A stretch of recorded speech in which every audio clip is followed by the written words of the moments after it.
You know, some of the advice that we give you sounds so ridiculous when you're struggling, when you're in pain, when you're going through the most.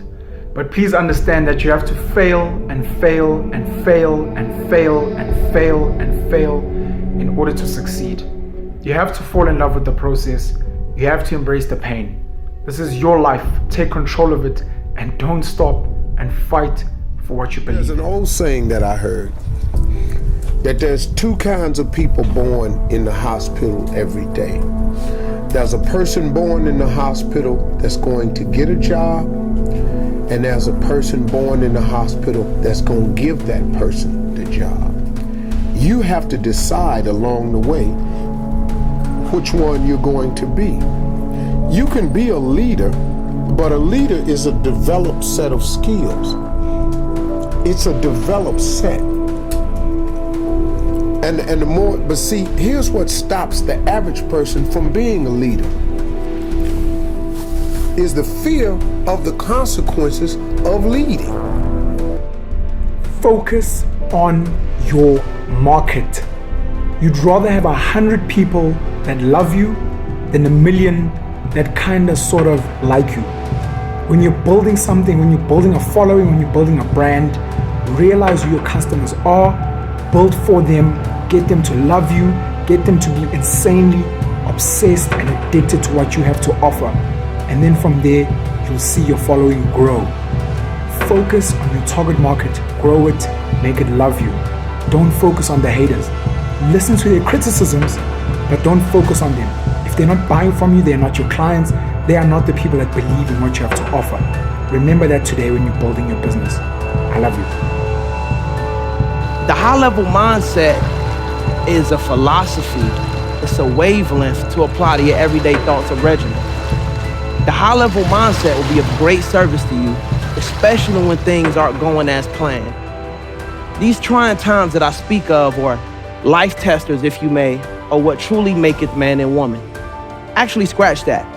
How we handle these lifetimes, these trying times, or life testers, is what decides a person's destiny.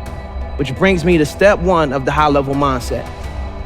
And that's always remain positive, no matter what people or life may throw at you. I believe that nobody can be you but you.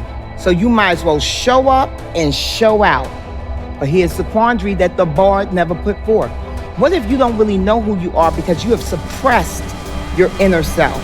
You've suppressed the core of you. You've suppressed the best parts of you because you took on these other identities and these personas and in an effort to make your life better. Because you know, we all buy into some things about what we're supposed to be doing and who we're supposed to be. So what if you squelch that? Because I know I had to excavate to dig up Little Brown Bevy. But the way I found it was through 3 questions. Who am I at my core? How am I being perceived? How would I like to be perceived? Who am I at my core? At my core, I'm looking to authentically connect with people. I don't like a cursory, interaction. And I do not believe in networking. I like an authentic connection. I'm also curious and I'm adventurous and I'm kind. And I've got big dreams. How am I being perceived? If you could change the way you wake up in the morning, stop saying, I got to go to work. I got to work out. I got to get this weight off of me. I gotta go and meet with the people at the school. I gotta deal with my coworkers. Change one word in that sentence and everything about your life changes. I get to wake up in the morning. I get to go to work. Which brings me to the second step of the high-level mindset. Always be intentional with your desires. Know exactly what you want. I believe that when you remove malice from your heart, not only do you feel better, you look better.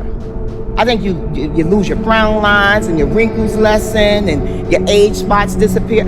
I believe it's better than Botox, extending grace. I do. It doesn't matter what somebody else does. To find your way in life is not an external search, it's an internal search. Because God equipped you the moment He gave birth to you. God equipped you at birth with what you needed. He gave all of you a gift, all of you. Every last one of you, you're gifted. God never created a soul without giving them a gift. All of you sitting in here were given a gift at birth. He put it inside you. You ain't got to look under the ocean. It ain't on a mountain. It ain't under no rocks. He put it in you at birth. He gave you a gift. It is the thing that you do the absolute best with the least amount of effort. That's your God-given gift. That's the thing you should pursue. The scripture says your gift will make room for you and put you in the presence of important men. That's what your gift will do for you. Everything else you're doing has nothing to do with what God created you for. And if you're unhappy with your life, if you haven't figured your life out, if you're thinking there's more to your life than it is, it's because the only reason you have that question is because you're not living in your gift.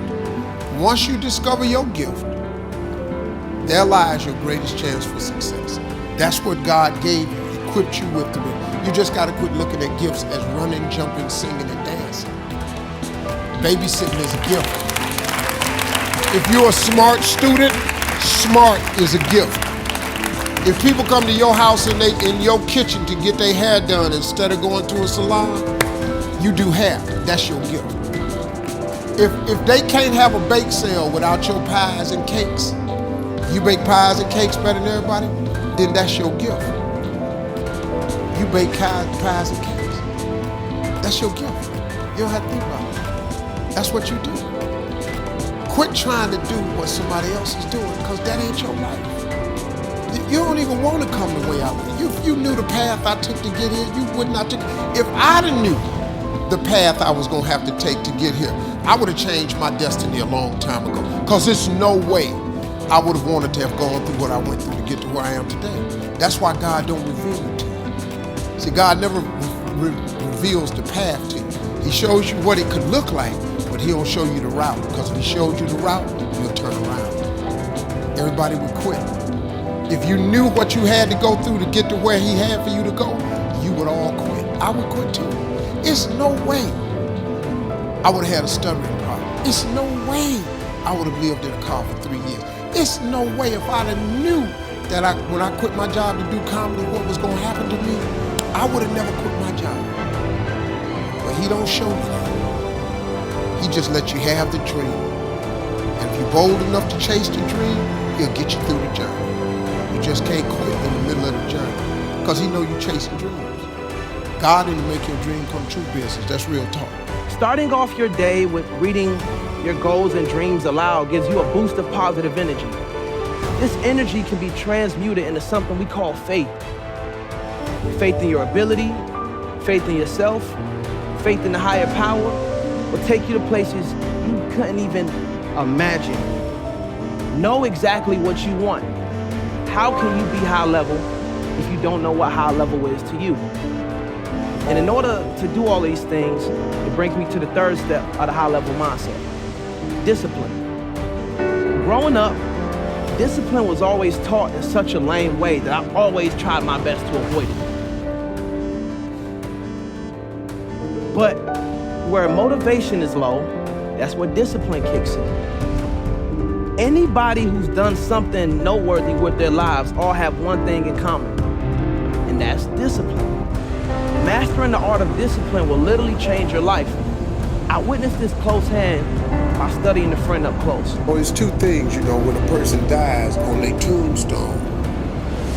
There's a birth date, there's a dash, and then there's a date of your demise. And let me tell you something. When you die, they're not going to talk about your birthday.